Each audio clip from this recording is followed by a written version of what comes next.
Assalamualaikum warahmatullahi wabarakatuh. Saya ingin mempresentasikan tugas chapter 12, akuntansi keuangan menengah. Pertama, 12.4 amortisasi.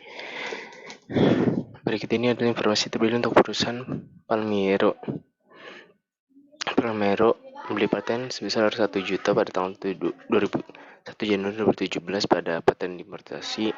Hukumnya berlaku selama 10 tahun.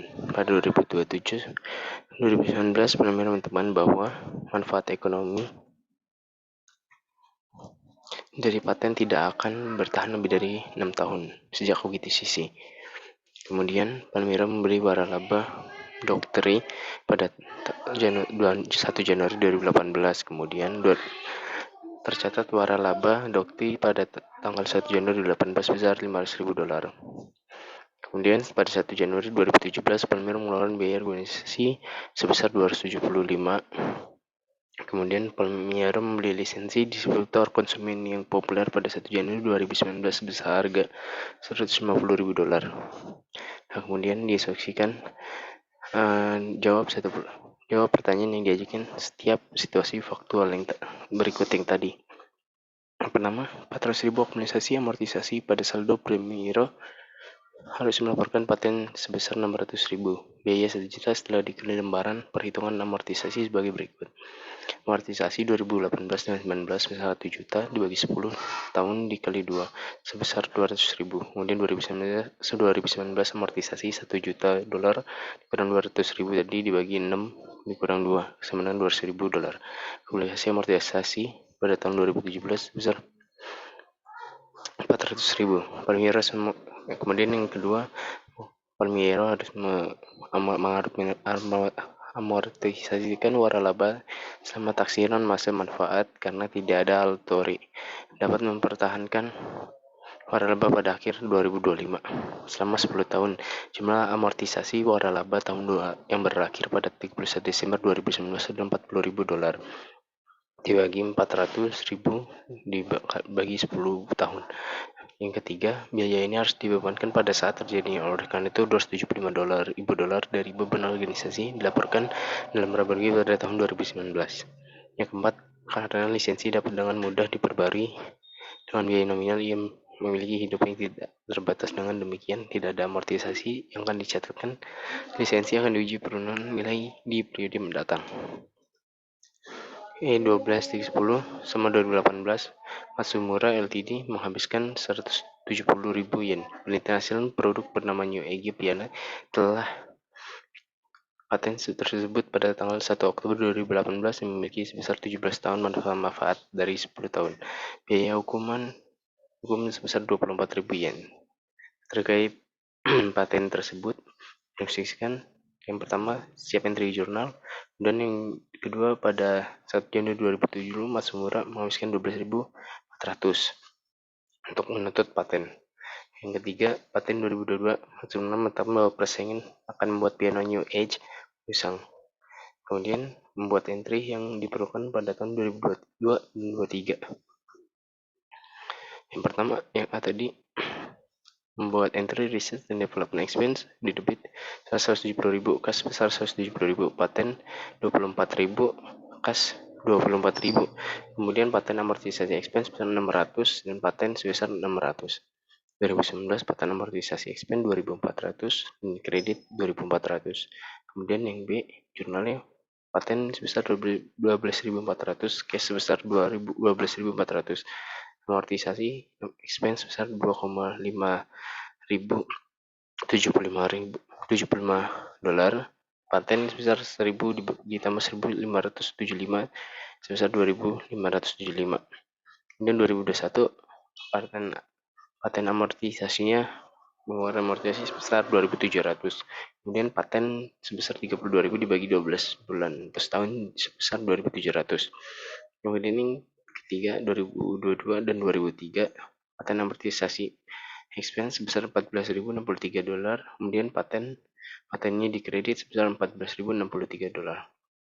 Kemudian 12.16 akuntansi biaya R&D Margaret Everett dari waktu ke waktu mulai program penelitian ketika sebuah proyek khusus tanpa menyerang kemungkinan pada tahun 2018 perusahaan mengeluarkan 325 euro untuk proyek penelitian, tapi 2018 tidak untuk menentukan apakah ada manfaat yang perlu saat itu.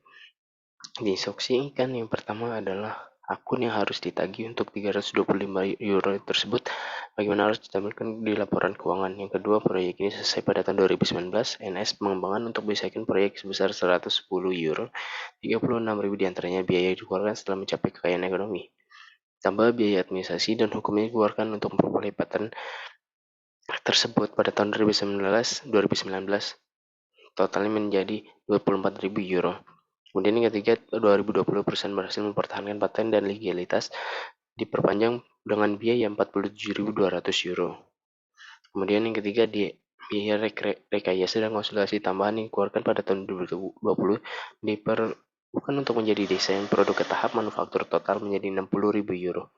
Biaya ini meningkat desain produk secara signifikan tetapi sangat tidak pasti apakah akan ada pasar untuk versi terbarunya.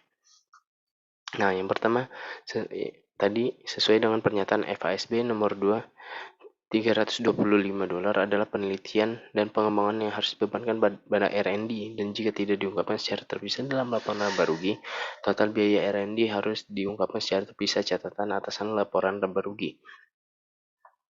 Kemudian, MB Research and Development Expense di debit 130.000, cash account payable dan lain-lain sebesar 130.000 di kredit, paten sebesar 24.000, kemudian cash and account payable dan lain-lain sebesar 24.000 di kredit, paten amortization 4.800 di debit dan paten sebesar 4.800 di kredit. Kemudian yang C, paten di kredit debit sebesar 47.200 dan cash account payable dan lain-lain sebesar 47.200 di kredit. Biaya pertahanan paten dikapitalisasi karena pembelaan berhasil dan karena memperpanjang masa manfaat paten. Paten amortisasi expense sebesar 8.300 dan paten sebesar 8.300. Nah, dicatat pada tahun amortisasi, pengeluaran amortisasi adalah sebesar 2.400 dari 19.200 dibagi 8, kemudian amortisasi untuk tahun 2019 sebesar 8.300.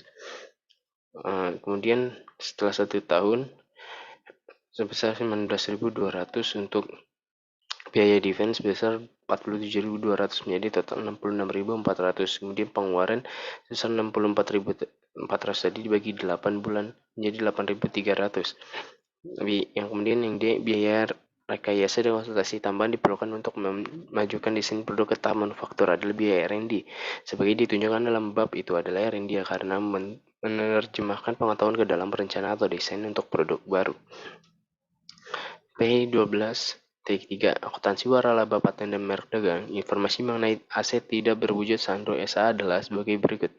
Nah, yang adalah sejak 1 Januari 2019 Sandro mendatangi perjanjian untuk beroperasi sebagai pemegang waralaba. Kemudian Sandro mengeluarkan 65.000 untuk biaya percobaan untuk mengembang laboratorium. Yang ketiga, dagang dibeli dari Shanghai Company seharga 36.000. Pada 1 Juli 2016, pengeluaran untuk legalitas berhasil dalam membela merek dagang sebesar 100.200. Diinstruksikan, siapkan jadwal menunjukkan bagian aset tidak berwujud Sandro pada tanggal 31 Desember 2019. Sampai siapkan jadwal menunjukkan semua pengeluaran yang dihasilkan dari transaksi muncul pada laporan laba rugi Sandro. Yang pertama adalah intangible asset, franchise network communication amortisasi sebesar 5.800. Nah, schedule pertama adalah 52.830. Kemudian ada net akumulasi amortisasi sebesar 15.400. Yang schedule 3 terdapat 39.600 menjadi total 107.830. Kemudian schedule pertama adalah franchise. Cost franchise adalah sebesar 58.700. 2019 terdapat amortisasi sebesar 5.870 menjadi total cost franchise-nya dan amortisasi tetap menjadi 52.830. Kemudian paten schedule kedua, cost of screen patent sebesar 17.600. 2010 amortisasi sebesar 2.200 menjadi cost paten dan amortisasinya sebesar 15.400. Kemudian ada schedule 3 yaitu trademark Cost of trademark sebesar 36.000, amortisasi sebesar 5.400, kemudian hasilnya menjadi book value menjadi 30.600. Cost of successful legal defense sebesar 10.200. Book value after legal defense sebesar 40.800. Amortisasi menjadi 1.200, menjadi cost of trademarknya sebesar 39.600. Kemudian yang B, expense result from select intangible asset, transaksinya ada interest expense sebesar 6.118. Kemudian ada franchise amortisasi tadi di schedule 1 sebesar 5.870, franchise fee sebesar 45.000, patent amortization sebesar di schedule 2 tadi 2.200, trademark amortisasi di schedule 4 sebesar 2.100. Total intangible asset tersebut menjadi 61.288. 65.000 biaya penelitian dan pengembangan yang dikeluarkan dalam pengembangan paten akan dibebankan sebelum 2010.